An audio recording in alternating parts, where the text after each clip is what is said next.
آج ہم بات کریں گے اسماء حسنہ میں سے 5ویں نمبر کا نام ہے القدوس۔ القدوس پر گفتگو کریں گے۔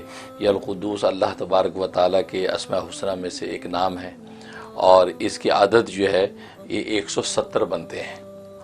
اور القدوس یہ قدس یقدس تقدیسا باب تفیل، تو قدوس کا معنی ہوتا ہے ہر طرح کے عیب سے پاک ذات، ہر طرح کے عیب سے پاک ذات کو قدوس کہتے ہیں، اور یہ مبالغے کا صیغہ ہے کہ انتہائی درجے میں پاکی اور تنزیہ اس ذات کو حاصل ہے، یعنی یہ اللہ تبارک و تعالیٰ کو۔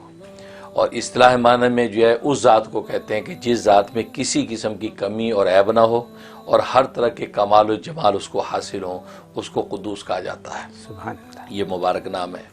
اور ظاہر ہے کہ اللہ تبارک و تعالیٰ کی قدوسیت کا اثر جو ہے وہ اجلال جب مخلوقات پہ پڑتا ہے تو وہ چیزیں بھی مقدس ہو جاتی ہیں۔ یہی وجہ ہے کہ اسی نام کی قدوسیت کا اجلال جو ہے زمان پر پڑتا ہے تو وہ زمانے مقدس ہو جاتے ہیں، مکان پر پڑتا ہے تو مکان مقدس ہو جاتے ہیں، ایون ہے کہ وہ انسانوں پر پڑتے ہیں تو انسان مقدس ہو جاتے ہیں۔ چنانچہ آپ دیکھیں رمضان المبارک کا مہینہ یہ جو بابرکت مقدس ہوا، وہ اللہ کی قدوسیت کا اجلال پڑتا ہے تو یہ زمانے مقدس ہو گئے۔ پھر لیلۃ القدر مقدس ہو گئی، راتیں مقدس ہو گئیں، لیلۃ المعراج اور لیلۃ البرات مقدس ہو گئی، اسی طرح لیلۃ عرفہ، یوم عرفہ مقدس ہو گیا۔ تو یہ زمان جتنے ہیں، جتنے زمانے، یہ اللہ تبارک و تعالیٰ کی قدوسیت کے نتیجے میں یہ مقدس ہو جاتے ہیں۔ پھر اسی طریقے سے مکان، مثلا یہ مساجد ہیں یہ مقدس ہو جاتی ہیں، خود بیت اللہ ہے وہ مقدس ہے، مسجد نبوی ہے تو بیت المقدس ہے۔ تو گویا کہ جتنے مقدس مقامات کائنات میں ہیں تو اللہ تبارک و تعالیٰ کی یہ صفت تقدیس جو ہے، قدوسیت جو ہے، اس کی شان کا اثر ہوتا ہے کہ یہ سب مقدس ہو گئے۔ یہاں تک کہ انسانوں پر پرتو پڑتا ہے تو انبیاء کی ذات مقدس ہو جاتی ہے، اور اولیاء کی ذات مقدس ہو جاتی ہے، الصالحین کی ذات مقدس ہو جاتی ہے، شہداء کی۔ تو گویا کہ زمان، مکان، انسان، کوئی بھی ایسی چیز نہیں رہتی۔ ایون ہے کہ حیوان پر بھی اگر پڑ جائے تو حیوان مقدس ہو جاتے ہیں۔ مطلب یہ کتا ہے، اصحاب کہف کا کتا ہے، اس پر قدوسیت کی جب شان پڑی تو ایسا مقدس ہو گیا۔ کوئی مشہور روایت ہے کہ وہ جنت کے اندر جو اصحاب کہف کے ساتھ کتا بھی داخل ہوگا۔ گویا کہ ایسے جانور تقریباً 13 یا 7 جانور ذکر کیے گئے ہیں کہ وہ جانور جو ہے آخرت میں جنت میں داخل ہوں گے، جس میں وہ اصحاب کہف کا کتا بھی ہے۔ تو کہنے کا مقصد ہے کہ یہ قدوسیت کی شان، اور یہ بڑا زبردست عجیب نام ہے، پاکی کی انتہا ہے یہ نام۔ تو یہ ہے قدوس نام، اور اس لیے نبی کریم صلی اللہ علیہ وسلم نے بھی اس نام کی ورد کی بڑی تاکید فرمائی۔ یہاں تک خود حضرت عائشہ صدیقہ رضی اللہ تعالیٰ عنہ فرماتی ہیں کہ وطر کی نماز کے بعد جب آپ سلام پھیرتے تھے تو یہ 3 مرتبہ پڑھتے تھے، سبحان الملک القدوس، سبحان الملک القدوس، سبحان الملک القدوس۔ اب اس میں کیا راز ہوگا یہ تو نبی جانتے ہیں، لیکن آج ہم نقل بھی کر لیں گے تو پا جائیں گے۔ تو یہ وہ مقدس نام ہے۔ تو جہاں تک اس کے فضائل و فوائد کا تعلق ہے، قرآن کریم میں یہ نام 2 جگہ آیا ہے، ایک سورۃ جمعہ میں آیا ہے اور ایک سورۃ جو ہے حشر میں آیا ہے۔ تو یہ دو جگہ قرآن میں یہ نام آیا۔ جہاں تک اس کے فضائل و فوائد کا تعلق ہے، ایک فائدہ اس کا بڑا زبردست ہے، اگر ناجائز خواہشات اور ناجائز شہوات کا غلبہ ہے اس کے لیے اس نام میں بڑی تاثیر ہے۔ ظاہر ہے کہ انسان آج کے گندے برے ماحول میں انسان مبتلا ہو جاتا ہے، ایڈکشن ہو جاتا ہے ایسی چیزوں کا، اب اس سے خود چھٹکارا چاہتا ہے، چھٹکارا نہیں ہو پاتا۔ اور آپ جانتے ہیں کہ کیسی کیسی ہاسپٹلز بنے ہوئے ہیں، وہاں جا کے ان کے علاج ہوتے ہیں لیکن پھر بھی نہیں درست ہو پاتا۔ تو یہ ناجائز شہوات کے غلبے کو توڑنے کے لیے کمال تاثیر اس کے اندر ہے۔ 1000 مرتبہ روزانہ پڑھے، یہ مبتلا بھی وہ شخص خود پڑھے، اگر پڑھ سکتا نہیں تو کوئی دوسرا پڑھ کے 1000 دفعہ پڑھ کے اس کو پانی پلا دیا کرے، اس پہ دم کر دیا کرے۔ 41 ڈیز پابندی کر لیں، کسی بھی قسم کی جو ہے وہ غلبہ شہوت ہے، کسی بھی قسم کا ناجائز ایڈکشن ہے، اللہ تبارک و تعالیٰ اس کو شفا دے دیتے، اندر سے پاک کر دیتے۔ حضرت یہ بہت بڑی بات، مطلب بہت بڑا علاج ہے، بہت بڑا علاج ہے۔ بہت سے لوگ ایسے ہیں جو مبتلا ہیں لیکن کہہ نہیں سکتے، اور ان کی فیملی بھی کہہ نہیں سکتی، بچے خاص طور پر ینگسٹرز۔ بالکل بالکل، تو اس کے لیے بہت زبردست ہے، یہ کر سکتے ہیں۔ اور دوسرا یہ ہے کہ اگر کوئی دشمن کا خطرہ ہے، دشمن اس کے آدمی پیچھے لگ گیا ہے، اور یا یہ ایسا مقدمہ ہے، اب انسان پر خوف ہراست آ رہی ہے، تو مسلسل یا قدوس کا ورد رکھیں، تو دشمن آپ تک پہنچ ہی نہیں سکے گا۔ جو بھی اسے اٹیک کیا، جو حملہ کیا، مقدمہ کیا، کچھ بھی کیا ہے، بس آپ تک انشاءاللہ نہیں پہنچے گا. بس اس کا ورد کثرت سے رکھیں، یہ یا قدوس. کمال، یہ اس میں تاثیر، کتنی بڑی بات ہے، کتنی ضروری بات. ضروری بات. اور آج کل ایسے احوال پیش آتے ہیں، ایسے ہی ہے. ہاں تو یا قدوس، آج کل کوئی کالا گورا پیچھے پڑ گیا، کوئی چور چکا پیچھے پڑ گیا، بس دوڑتے جاؤ یا قدوس پڑھتے جاؤ. فرشتے کیسے اس کو پلٹا کے لے جائیں گے آپ سوچ بھی سکتے. اس میں بڑی تاثیر. اور تیسرا اس کے اندر یہ ہے کہ اگر سفر میں آپ کو تھکاوٹ کا خطرہ ہے، اور عام طور پہ سفر میں تھکتا ہے آدمی، تو یا قدوسو کو کثرت سے پڑھتے رہیں سفر میں، تو سفر کی بالکل تھکاوٹ نہیں ہوگی. آپ دور سے دور منزل پہ اتریں گے تو حیران ہوں گے کہ یار میں بالکل ہلکا پھلکا، کوئی تھکاوٹ نہیں ہے. تو یہ سفر کے تھکاوٹ کے لیے زبردست تاثیر اس کے اندر. تو یا قدوس کا ورد رکھیں. اور ایک اس کا فائدہ یہ ہے کہ اگر کوئی دشمن ہے یا ایسا بدخواہ جو آپ سے اس کا دل ملتا نہیں، آپ اس کو مہربان کرنا چاہتے ہیں اپنے اوپر، تو 319 مرتبہ یہ یا قدوسو کسی میٹھی چیز پہ دم کر کے اس کو کھلا دے کسی طرح. اگر میٹھی چیز نہیں کھاتا تو پانی پہ بھی دم کر سکتے ہیں.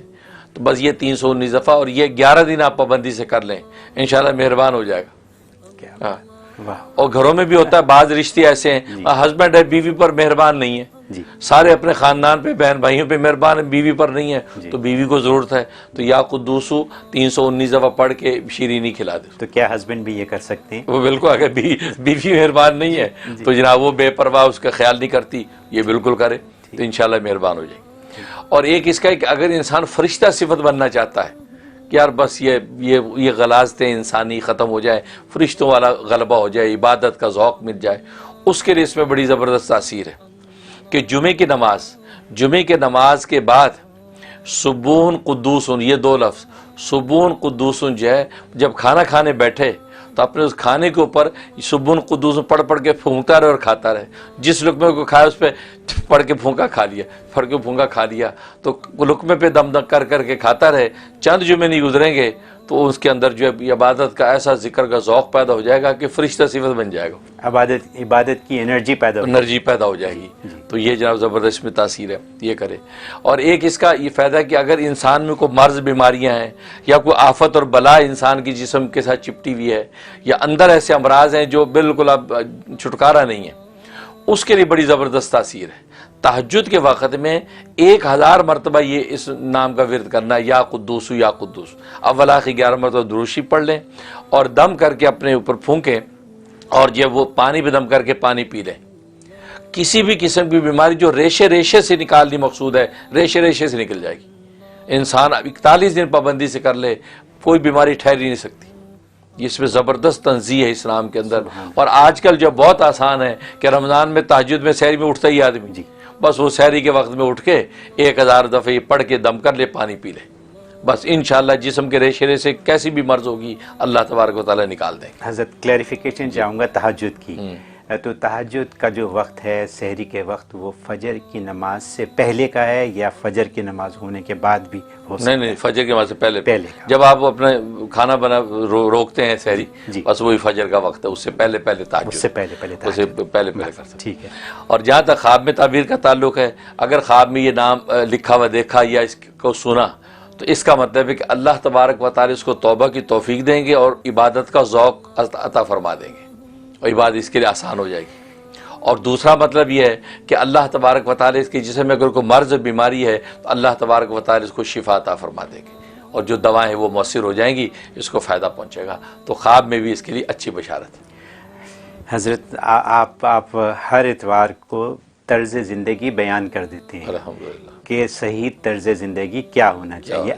آج جو آپ نے بیان کر دیا اس میں جو چیزیں مجھے یاد رہ گئیں وہ یہ کہ ایک تو مجھے بڑی ایک چیز اچھی لگی، جیسے آپ نے کہا کہ اگر کوئی آپ کا پیچھا کر رہا ہے، کوئی آپ کو پریشان کر رہا ہے، آپ کا کوئی دشمن ہے. میں یہ بات کر رہا ہوں خاص طور پہ ہماری بچیاں باہر نکلتی ہیں اور ان کو اگر کوئی تکلیف اور ڈر محسوس ہو کسی بھی ایسے انسان سے جو کہ غلط قسم کا ہو، تو وہ یہ پڑھنا شروع کر دیں تو آسانی سے گھر پہنچ جائیں گے. یہی بات ہے. ٹھیک ہے. پھر آپ نے یہ فرمایا کہ آج کل کے بچوں کے لیے جو ایڈکشن کی بات ہے، اگر وہاں والدین یہ کام شروع کر دیں تو بچوں کی ایڈکشن ختم ہو جائے گی. آپ کو اندازہ نہیں ہے کہ کتنے لوگ آپ کو آلریڈی دعائیں دے رہے ہیں یہ بات سن کے، کیونکہ یہ پرابلم ہے ہر کمیونٹی میں، یہ پرابلم ہے. تو یہ بات ہو گئی.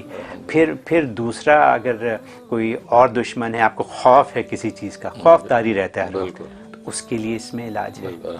پھر بیماریوں کے لیے اس میں علاج ہے، اور کتنی آسان بات ہے. بالکل ٹھیک ہے.